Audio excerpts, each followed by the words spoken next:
Hello and welcome back to the Girl Fit Method podcast. So on today's podcast episode, I am bringing you a Q&A. I popped a question box up onto my Instagram stories today and I'm going to answer all the questions you guys asked me. Yay! I love these kinds of episodes because I can actually answer what you want to know, your questions clearly, because you pop them onto the question box, but you know what I mean. I always want to be able to bring value to you guys on this podcast, and sometimes I just assume I know what you guys want to hear about. So when I can actually directly ask you and then answer your questions, it's always good. And I am also going to be announcing this month's Gymshark voucher giveaway, and I'm going to be doing that at the end of the podcast episode, so make sure you hang around for that one. But if you do want to go into the winning to win a Gymshark voucher valued at $100, I am struggling to get my words out today. I think I need more caffeine. I haven't had much caffeine today, and I don't think I'm quite awake. Okay, let me start that again. If you want to go into the winning, if you want to go into the draw to win a Gymshark voucher valued at $100, just leave a rating or a review. Make sure you screenshot that and send that through to me. DMs is probably the easiest way to go about it. You can email me, but it's usually DMs. And I will pop you into the draw for June. Can you believe we're in June next month? Oh my goodness, this year has absolutely flown by. Anyway, that is all I'm going to say for this intro. I want to get stuck into these questions ASAP. I got some really good questions today, actually. Let's have a look-ski. Let's start here. So how not to get bulky? I'm eating in a deficit and training with weights. Okay, so let's talk about this idea of bulky and lifting weights. Now, one thing I do want to address is that a lot of girls will get scared about getting bulky when they do lift weights. Thing is when you lift weights, you build muscle, and muscle needs to go somewhere, right? So you can't just build muscle and then it just floats around. It's on your body, which means you're adding to your body. But what I want you to understand is that you are building shape. Now, when you are in your maintenance calories, so you're just focusing on building muscle and you're not in a calorie deficit, what is happening is that you've got your normal body fat percentage, right? So you're staying at your body fat percentage, whatever it is currently. On top of that, you're building muscle. Now, what that can feel like sometimes is you getting bigger, right? Because it's not like you're losing fat and stripping that fat and then building that muscle. It's kind of like you can feel like you're adding an extra layer to a degree. Not really, but to a degree. So I can understand when girls feel like they look big or they get bulky when they build muscle, but you're not getting bulky, right? You're not getting big and bulky. It's so important to understand the phases that you need to go through in order to achieve your end goal. If you want to look toned, if you want to transform the look of your body, you're going to have to focus on building muscle. But listen. There should be no reason why you're panicking throughout this process, because when you understand how to lose fat, then it doesn't really matter, right? So you spend 6 months building muscle, but you know that 6 months isn't going to be the rest of your life. It's just 6 months. So after that 6 months, if you want to, you can go into a calorie deficit because you understand exactly how to do that, how to phase your nutrition so that you get to your end goal. In order to achieve any goal in our life, we need to sit in the uncomfortable and we need to go through stages where we don't feel things aren't easy, right? And we can think about that with the way that our body looks, but we can also think about it in so many different aspects of our life. You know, through relationships, if you're going through a hard patch, you need to understand that there's sometimes when you might not get on with someone or you guys are working through a problem. But without working through that, then you don't actually ever improve. Things don't get better. If you're studying, there's times when there's going to be a lot of stress. You're going to have to sacrifice social events because you've got this end goal to achieve this, to become a doctor, to become a physio, a zoologist, whatever it is that you're wanting to do is so random. It just came into my head, a zoologist. But you get what I'm trying to say, right?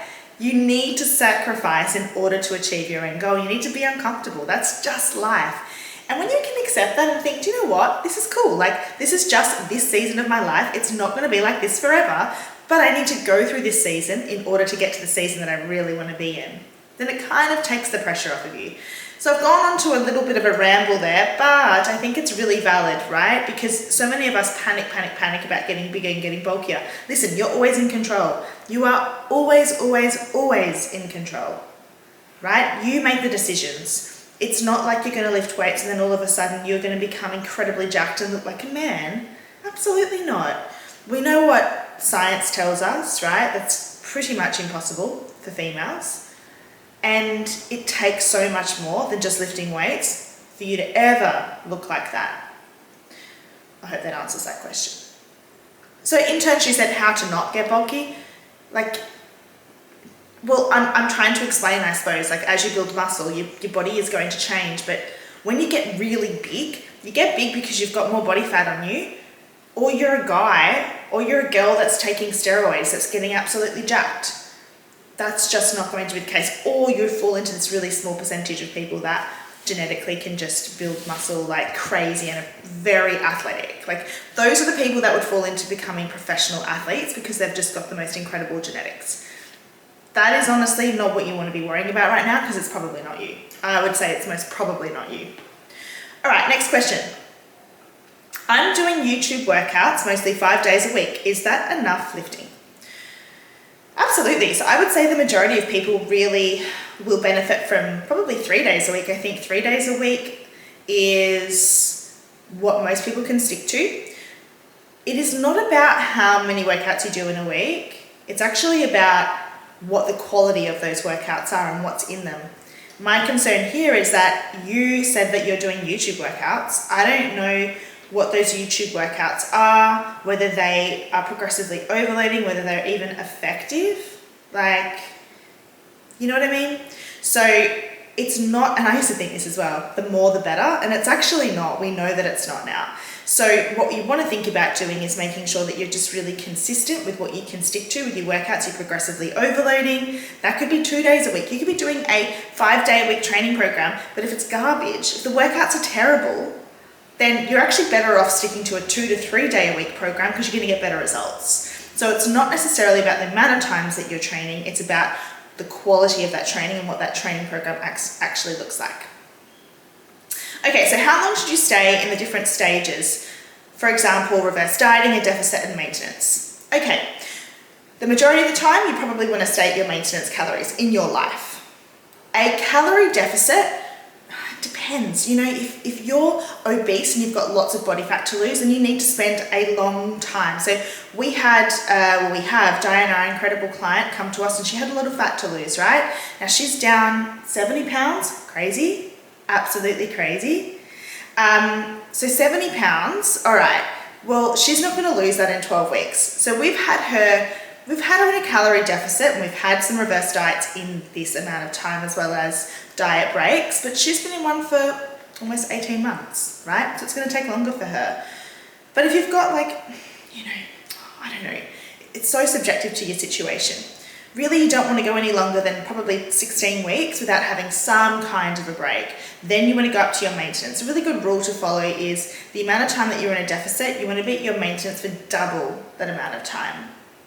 So from there, I would also suggest if you game enough, and there should be no reason to fear this because it's incredible, but if you can not give in to fear and if you can just spend honestly 4 to 6 months in a building phase, meaning in a slight surplus, you will see the most incredible results. Incredible results. And listen, you're not going to be gaining all this fat, I can assure you. We're talking 2 to 3 kilos.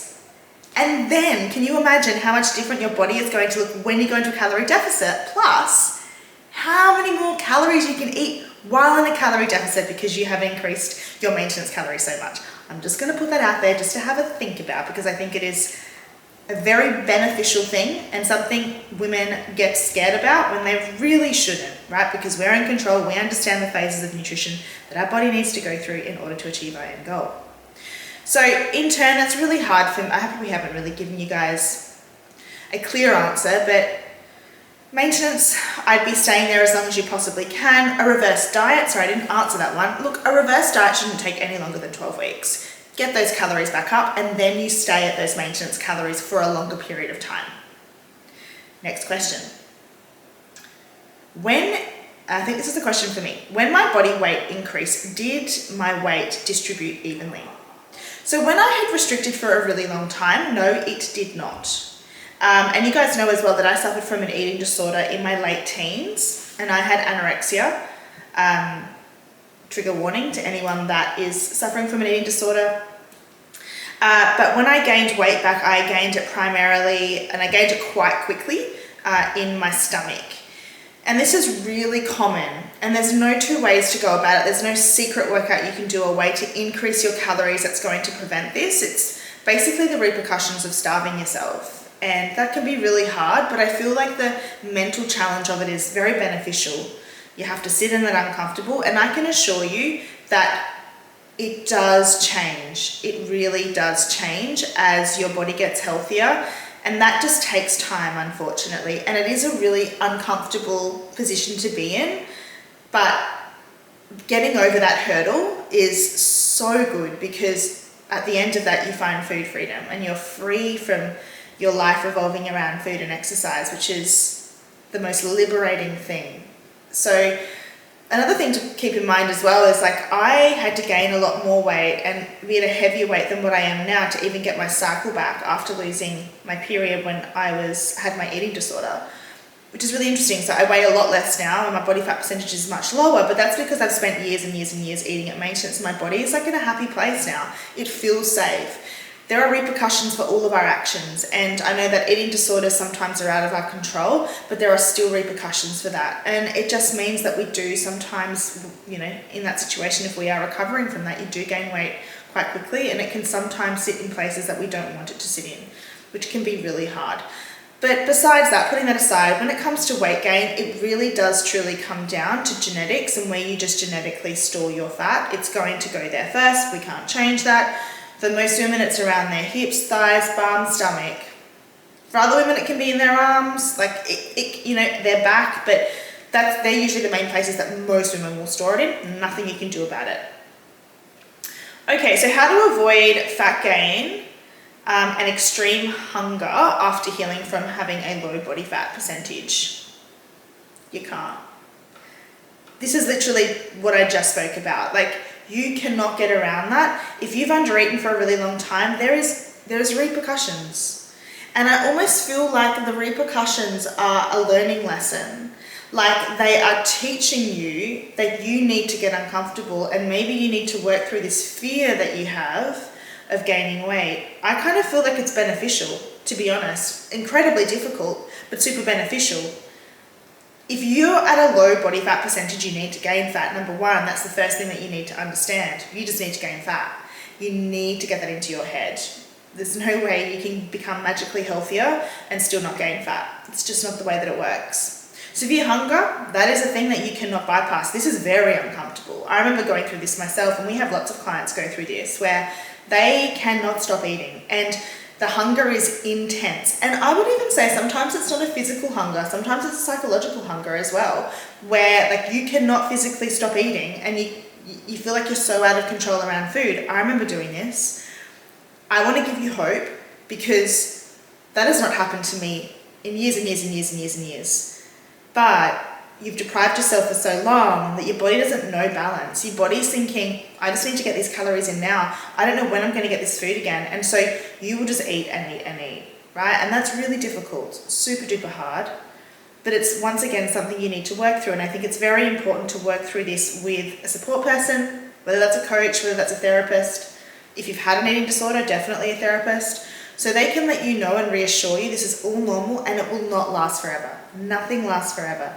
But it is, once again, the hurdle that you need to go through in order to get over that, right? I don't want you guys ever living your life unhealthy, low body fat percentage, hardly eating anything. There is freedom at the end of that, but it's going to require you to go through times that you feel really uncomfortable and not yourself. And sometimes out of control. That's, I think, the hardest bit, is you feel like you're out of control and you want to go back to controlling things. But actually, you're still out of control when you think you're controlling things, because food and exercise is controlling you. You've just got to give in and you've got to go with the flow and understand this is all a part of the process and it will not be like this forever. All right, next question. There's a few with that are along that same line of not wanting to gain weight. Okay, is the concept of a broken metabolism true or false? Can you explain in detail? So when people talk about having a broken metabolism, sometimes they feel like, I guess it's someone that's eating low calories and just can't seem to lose weight. They think their metabolism is broken from years of yo-yo dieting. That's not true. Your metabolism is never broken. It's just adaptive. So metabolic adaptation. You undereat for a really long period of time. All that happens is that your body will learn to live off those calories. So you're eating low calories and you're thinking, I'm not losing weight. Why on earth is this going? Like, what is happening? Like, I've got friends that are eating much more than I am and are able to lose weight. Like, clearly there's something wrong with me. My metabolism is just super slow. And it's not that. You've actually kind of taught it to slow down in a way. But just like you've taught it to slow down, you can teach it to speed back up. Your metabolism is made up of so much thing. It's not like your metabolism is an organ or it's a thing. Your metabolism comes down to what your height is, how active you are, how many steps you do, what your workouts are, how much muscle you have, how much sleep you get. There is so much there, and if you haven't been looking after your body's just going to respond in a way that's probably not going to be that beneficial. So you can absolutely get over it. It's not broken. Your metabolism is not broken. It's just adapted to whatever you've given it to eat, right? But it doesn't need to be like that long term. Okay, so how long did it take you to recomp and slowly increase calories? 1 year altogether? So I increased my calories from probably, there's times when I was eating hardly nothing, to be honest. But probably when I did my proper first reverse diet, it was probably a period of like maybe 10 weeks where I increased my calories, and then I stayed there for years. I didn't stay there for a year, I stayed there for years. I remember I increased up to, I think, 2,700, which at that point, I'm a very small person, and I did gain fat. I gained fat, absolutely, but like, it was hard for me to get in food. I was not enjoying eating. I was like, this is enough. I stayed there for at least 18 months, at least. And then I think I maybe accidentally lost weight potentially. I never actually went into a proper calorie deficit for years after that.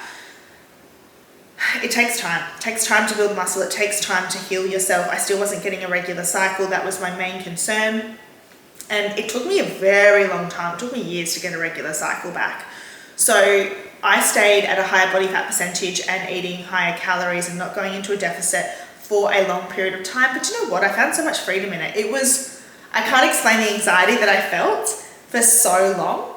Like probably maybe 6 months. And then after the 6 months, I started to see that my body was changing. I was building muscle. I was looking stronger, but also just how I was feeling.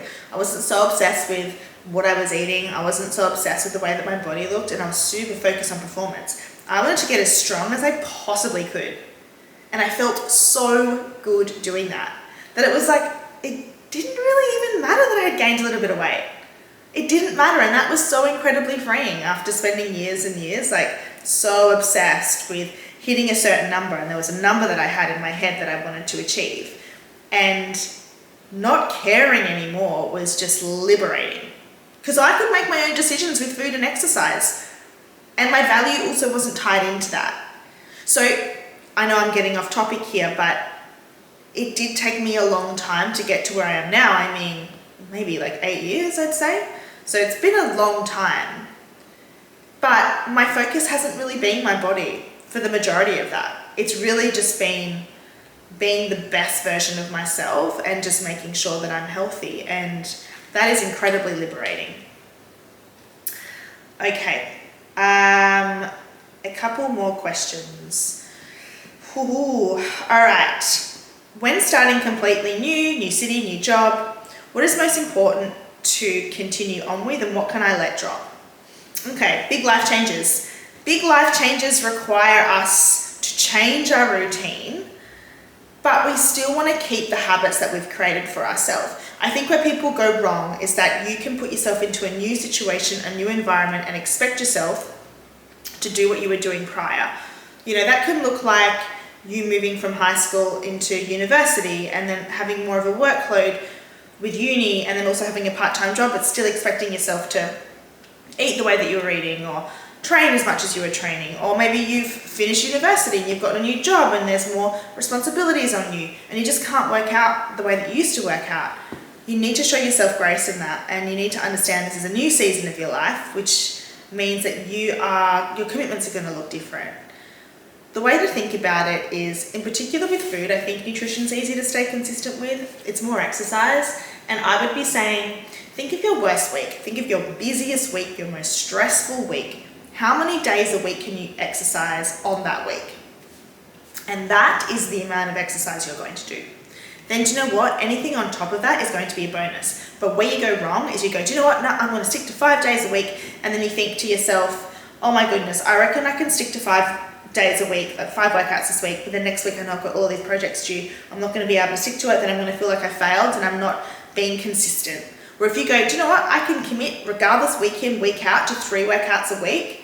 And then you can say to yourself, do you know what? This week I've got so much more spare time. I'm going to squeeze in a 4th, and you're still going to feel like you're being really consistent. Right?